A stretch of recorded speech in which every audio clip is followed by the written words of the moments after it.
El máster Jorge Jaramillo Ortiz está con nosotros, que es especialista en economía energética. ¿Cómo está, mi querido máster? Buenos días a través de Radio Sucre FM AM. Buenos días.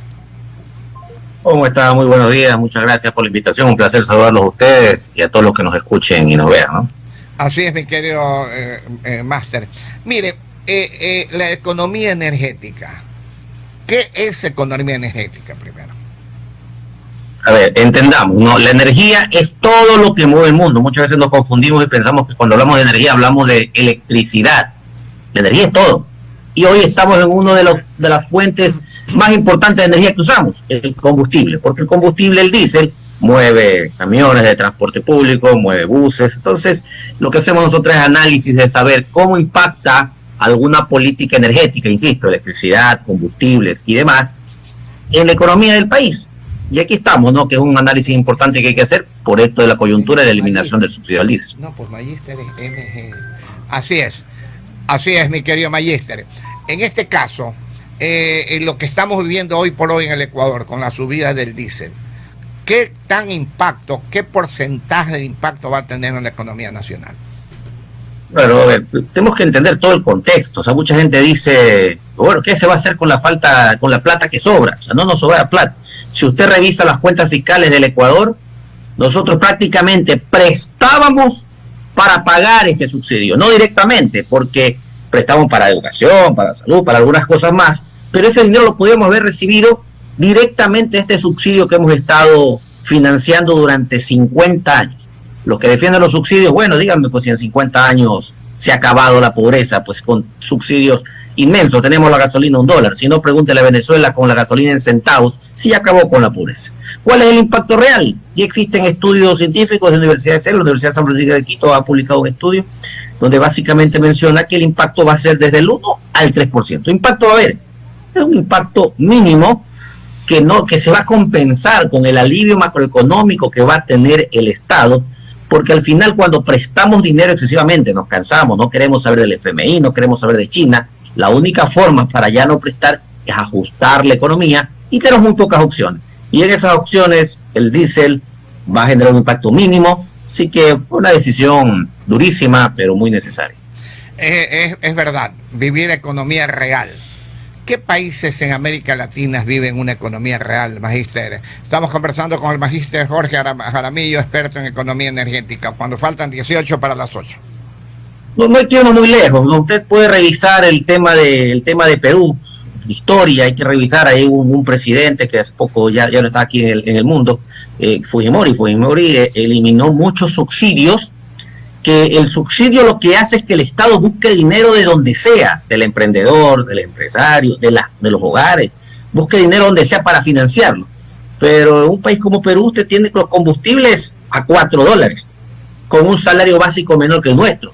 Pero vaya a revisar los niveles macroeconómicos que tiene Perú de inversión extranjera, por ejemplo.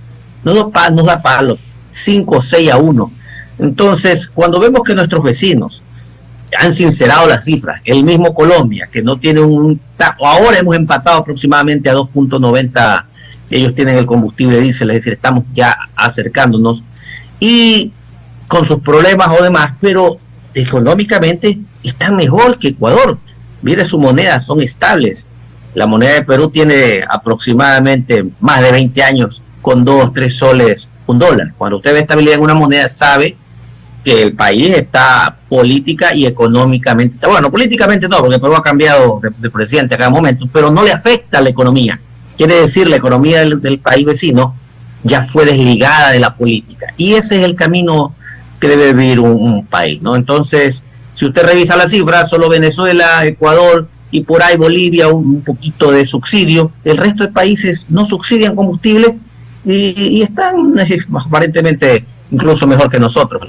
Es verdad, el caso de Brasil, cuánto cuesta el combustible, Paraguay, Uruguay, hemos estado en Paraguay, hemos estado en Uruguay, hemos estado en Brasil. Estos países realmente nos quedamos asombrados de lo que cuesta el combustible, ¿no? Cuando pasamos de nuestro país es mucho más caro que en los mismos Estados Unidos el combustible en estos países, mi querido Magíster. Exactamente, en los países vecinos el combustible está a precio normal, e insisto, todo Sudamérica, usted lo ve, a excepción de Venezuela, Y si vamos a defender que el subsidio es para evitar la pobreza, insisto, entonces veamos pues cómo está Venezuela, que cobra centavos en combustible. Está mejor que nosotros, obviamente, mundialmente ya sabemos la situación de Venezuela. Hay que sincerar las cifras, hay que ser serios, los transportistas han entendido, tienen su compensación temporal, ojalá que la CONAIE hoy se va a reunir, esperemos que entren en sensatez, lo que tienen que buscar es beneficios para sus comunidades y beneficios directos, porque este subsidio de los combustibles ya ha quedado demostrado que no va a la gente pobre, va en su mayoría a la clase media alta y alta. 15 minutos para las 8, 15 para las 8, 15 para las 8, para la minería ilegal, el contrabando y el narcotráfico. Ahora, mi querido economista, una pregunta. Estamos conversando con el máster Jorge Jaramillo Ortiz, especialista en economía energética. Gobierno a gobierno, no solamente sino todos los gobiernos anteriores, absolutamente todo, y el nuestro actual también, siempre estamos con un saldo en contra. Y para saldar eso tenemos que llegar a hacer préstamos con el 1, el 2 y hasta el 3% a las economías, a las compañías como la CAF, el Fondo Monetario Internacional, FMBI, FMI, etcétera, etcétera, etcétera, a las multilaterales. ¿Hasta dónde verdaderamente ayuda a un país que constantemente se esté endeudando y no poder bajar esa deuda? Bueno, básicamente, como toda la vida, hay que endeudarse, pero para tener algo, ¿no? Muchas veces hay que dar el sacrificio, pero hay que saber cómo endeudarse, que esa es la clave. Y Ecuador se ha endeudado, pero a su vez mantiene un déficit fiscal. ¿Qué quiere decir eso? Es que usted gane 1.000 y se meta a trabajar a una deuda donde su cuota va a ser de 1.500, o sea, mayor de lo que usted gana. ¿Cómo mantiene a su familia? ¿Cómo mantiene su hogar si encima tiene que pagar una deuda? Esa más o menos es la situación del Ecuador. Tiene un déficit fiscal y una alta deuda. Receta para el desastre. Nosotros ya llegábamos a acercarnos a cerca del 70% del PIB. El problema de la deuda de Ecuador es que encima no tenemos cómo financiarla, porque los países vecinos o Estados Unidos, que está por encima del 100% en deuda en PIB, el día de mañana, si se queda sin liquidez, ¿qué hace Estados Unidos? Puede aprender la maquinita y hace sus dólares. Ecuador, ¿cómo consigue moneda? Bolivia, Perú, Colombia, prenden su maquinita y bueno, generan moneda interna, por lo menos. Ecuador no puede hacer eso. Por eso tiene que tener limitaciones para que la deuda no crezca exageradamente y hay que tomar decisiones. Y es facilito, que las personas que en su hogar saben, si las deudas lo desbordan, si sus gastos van más allá de sus ingresos, ¿qué tiene que hacer? Ajustarse. Mientras usted busca también otro ingreso. Mejor tiene que buscar más ingresos, más explotación petrolera, tiene que hacer explotación de gas, tiene que hacer proyectos, pero esos ingresos serán a mediano y largo plazo. Mientras tanto, usted tiene que ajustarse y yo le pido que los que nos escuchan hagan un ejercicio. ¿De dónde sacamos recursos para que ese gasto baje? ¿Que le vamos a quitar a educación? No, la educación necesita más. A salud no, si la salud necesita más. Entonces, quedan muy pocas opciones para conseguir disminuir el gasto.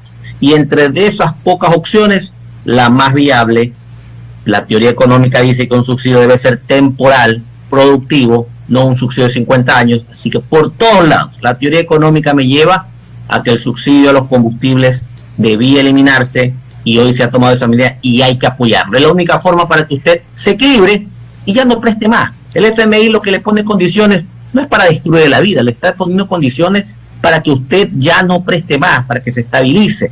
El Fondo Monetario se busca eso, entonces no hay que satanizarlo, hay que conocerlo un poco más.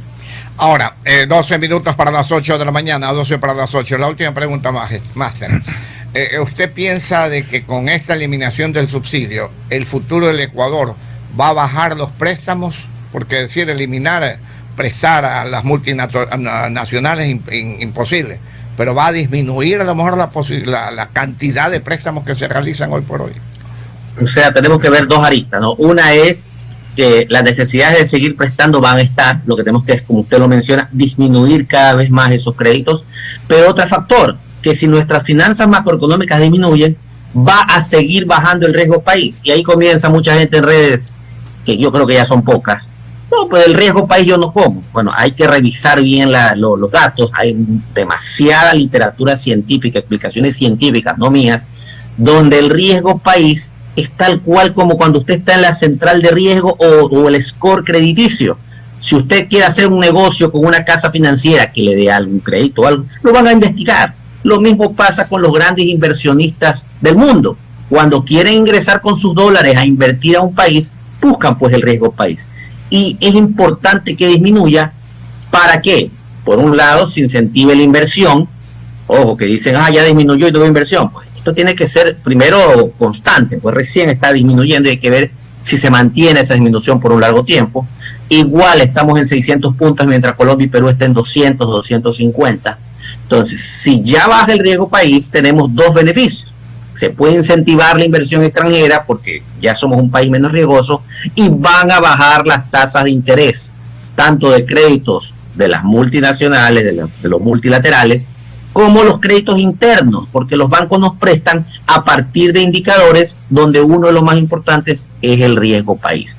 Por lo tanto, disminuir los subsidios y que se mantenga sin mayor conmoción política sí va a hacer que disminuyan tasas de interés para los créditos que realice el país, que indirectamente nos afectan, y para los emprendedores, inversionistas que puedan ir a la casa, a las casas financieras, a los bancos, y prestar a mediano plazo con unas tasas más asequibles que permitan mover la economía. Ok, mi querido máster, realmente ha sido interesantísimo escucharlo. Dejamos con las últimas palabras al máster Jorge Jaramillo, experto en economía energética.